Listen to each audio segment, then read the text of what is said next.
کہ نبی کریم صلی اللہ علیہ وآلہ وسلم پر وحی کا ابتدائی دور اچھے سچے پاکیزہ خوابوں سے شروع ہوا۔ آپ خواب میں جو کچھ دیکھتے وہ صبح کی روشنی کی طرح صحیح اور سچا ثابت ہوتا۔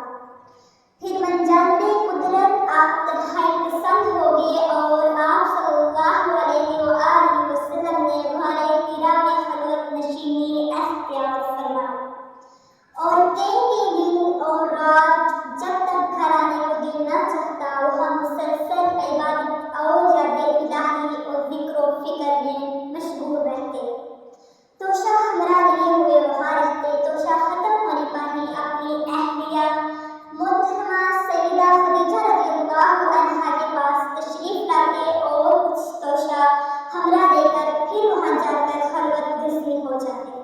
یہی طریقہ جاری رہا یہاں تک کہ آپ پر حق منکشف ہو گیا اور آپ غار حرا میں قیام پذیر تھے کہ اچانک حضرت جبرائیل امین علیہ السلام آپ کے پاس آئے اور کہنے لگے، اے محمد صلی اللہ علیہ وآلہ وسلم پڑھو۔ آپ فرماتے ہیں کہ میں نے کہا کہ میں پڑھنا نہیں جانتا۔ آپ صلی اللہ علیہ وآلہ وسلم فرماتے ہیں، جبرائیل نے مجھے پکڑ کر اتنے زور سے بھیجا کہ میری طاقت جواب دے گئی۔ پھر مجھے چھوڑ کر کہا کہ پڑھو۔ میں نے پھر وہی جواب دیا کہ میں پڑھا ہوا نہیں ہوں۔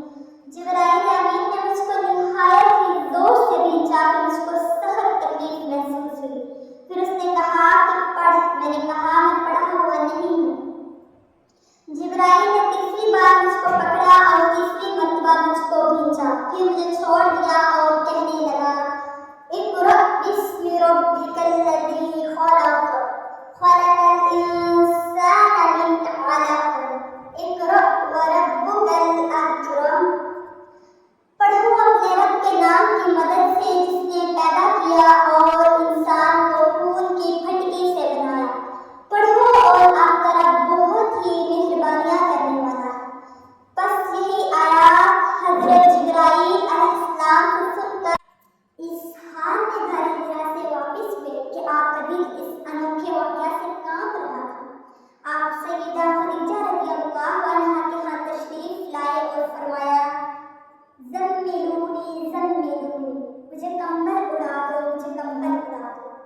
آپ کو کمبل اڑا دیا۔ جب آپ کا ڈر جاتا رہا تو آپ نے اپنی زوجہ محترمہ سیدہ خدیجہ رضی اللہ عنہا کو تفصیل کے ساتھ یہ واقعہ سنایا اور فرمانے لگے، لقد خشیت علی نفسی، مجھ کو اب اپنی جان کا خوف ہو گیا ہے۔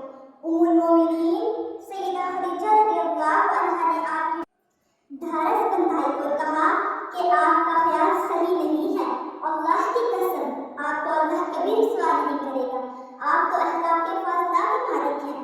آپ کنبہ پرور ہیں، بے قصور کا بوجھ اپنے سر پر رکھ لیتے ہیں۔ مفلسوں کے لیے آپ کماتے ہیں، مہمان نوازی میں آپ بے مثال ہیں اور مشکل وقت میں آپ امر حق کا ساتھ دیتے ہیں۔ ایسے اوصاف حسنہ والا انسان جو بے وقت ذلت و خواری کی موت نہیں پا سکتا۔ مزید تسلی کے لیے ام المومنین سیدہ خدیجہ رضی اللہ عنہا آپ صلی اللہ علیہ وآلہ وسلم کو ورقہ بن نوفل کے پاس لے گئے۔ ورقہ بن نوفل جو ان کے چچا زاد بھائی تھے اور زمانہ جاہلیت میں نصرانی مذہب اختیار کر چکے تھے اور عبرانی زبان کے کاتب تھے، چنانچہ انجیل کو بحسب منشاء الہی عبرانی زبان میں لکھا کرتے تھے۔ چونکہ انجیل سریانی زبان میں نازل ہوئی تھی، پھر اس کا ترجمہ عبرانی زبان میں ہوا۔ ورقہ اسی کو لکھتے تھے۔ وہ بہت بڑے ہو گئے تھے یہاں تک کہ ان کی بینائی بھی رخصت ہو چکی تھی۔ ام المومنین سیدہ خدیجہ رضی اللہ عنہا نے ان کے سامنے آپ کے حالات بیان کیے اور کہا کہ اے چچا زاد بھائی، اپنے بھتیجے محمد صلی اللہ علیہ وآلہ وسلم کی زبانی ذرا ان کی کیفیت سن لیجیے۔ وہ بولے کہ بھتیجے آپ نے جو کچھ دیکھا ہے اس کی تفصیل سناؤ۔ چنانچہ آپ صلی اللہ علیہ وآلہ وسلم نے اول تا آخر پورا واقعہ سنایا، جسے سن کر ورقہ بے اختیار ہو کر بول اٹھے کہ یہ تو وہی ناموس معزز رازدان فرشتہ ہے جسے اللہ نے جناب موسیٰ علیہ السلام پر وحی دے کر بھیجا تھا۔ کاش میں آپ کے اس عہد نبوت کے شروع ہونے پر جوان عمر ہوتا۔ کاش میں اس وقت تک زندہ رہتا جبکہ آپ کی قوم آپ کو اس شہر سے نکال دے گی۔